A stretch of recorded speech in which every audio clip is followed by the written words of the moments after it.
Are you still on the fence about buying a square golf launch monitor? Well, this could finally sway you. It's always a good sign when developers are listening to their communities, and Square Golf appear to be doing just that. Their latest software update brings some meaningful improvements and some brand new features that could well make all of the difference. So let's dive in and see what's new. Right, the first thing that I want to show you is you have now an option for a second driving range called Highland. Now the old one was called Bayport, you can still play on that, but if we press on Highland and press go, as you can see we have a brand new range that looks a little bit different. Now as you can see, you now have the ability to view your club data all down the right hand side of this graphic mode driving range. Now previously, before you got into the driving range, you had to click on the data mode driving range and you wouldn't be able to see your shot tracer and you would just get the ball data at the bottom of the screen. But now, of course, as well as all the ball data, you can view your club data on the right hand side of the screen as long as you've got one of the metallic stickers on your shaft.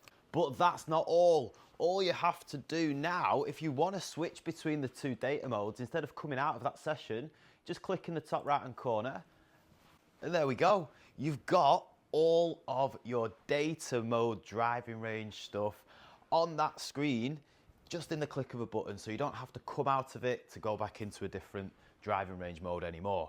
This is fantastic. But that isn't all.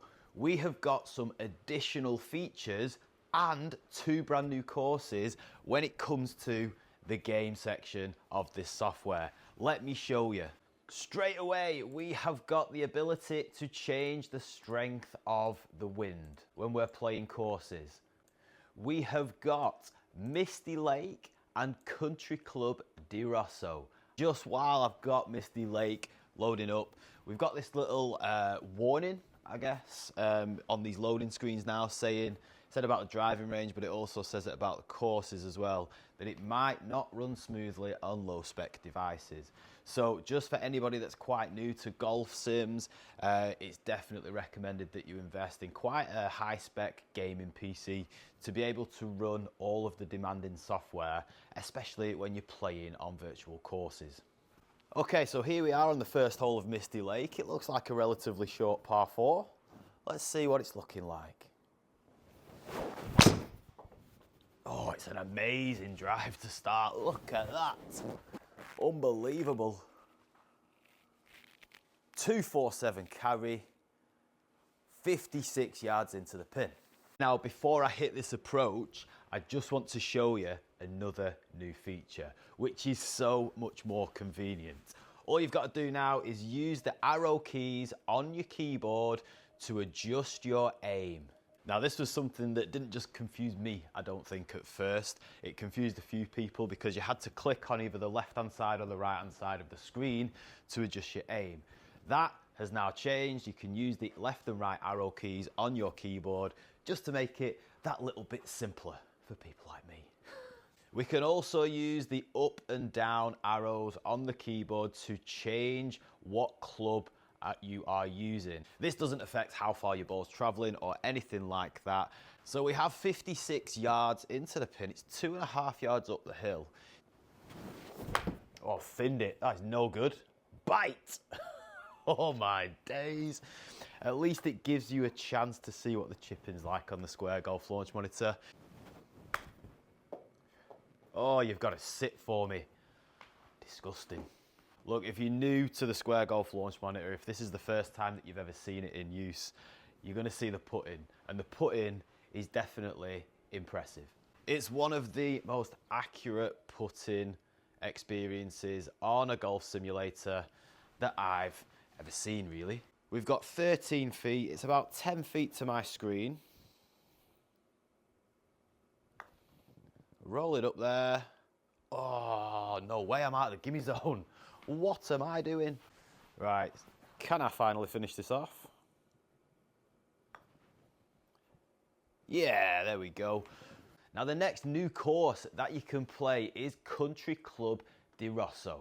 And what I want to show you this time is that there is the feature that you can turn on called Auto-putt. Now this is the first time I'm playing this on Auto-putt, so I don't know if it's got gimme circles for Auto-putt, so 1 putt, 2 putt, 3 putt or whatever, or if it just gives you a random amount of putts. I'm not sure. Let's find out, eh? Oh, not the best shot at all. I tried to smash it. I think we're on the fairway though. Right, as good as all of these updates are on Square Golf, there's still some room for improvement, of course, right?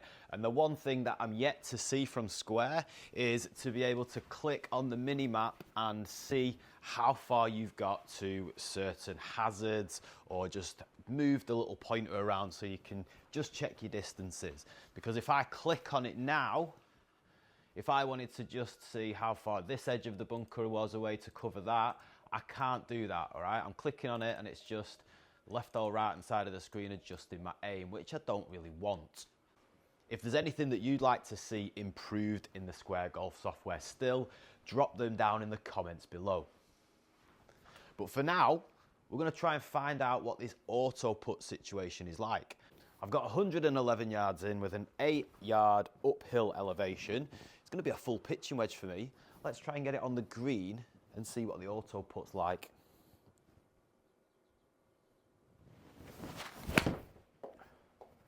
Are we looking? Hey, it looks decent, that. Go on then. Oh, it's a bit short. It's spun back. I'm not even going to get to see the Auto-putt, am I? What the hell? Right, let's just chip it on with the pitching wedge. So nowhere near the gimme circle. It's just given me a bogey, so I'm presuming that was a 2-putt. It would be nice to have, like they have on GS Pro, for example, you've got like the 1-putt gimme circle, which I'm presuming was the normal gimme circle that's on there, but also like an outer gimme circle for 2 putts or 3 putts. That would be nice to see, wouldn't it? So you can download this latest software update from squaregolf.com or squaregolf.co.uk. This budget launch monitor continues to get better. And if you'd like to get a 5% discount on the Square Golf launch monitor, then visit my links in the description below this video. And to see a more in-depth review of the Square Golf launch monitor, then check out the video that is on the screen right now. Hit the like button, subscribe to Handicap Golf, and hopefully I will see you over in this one in a second.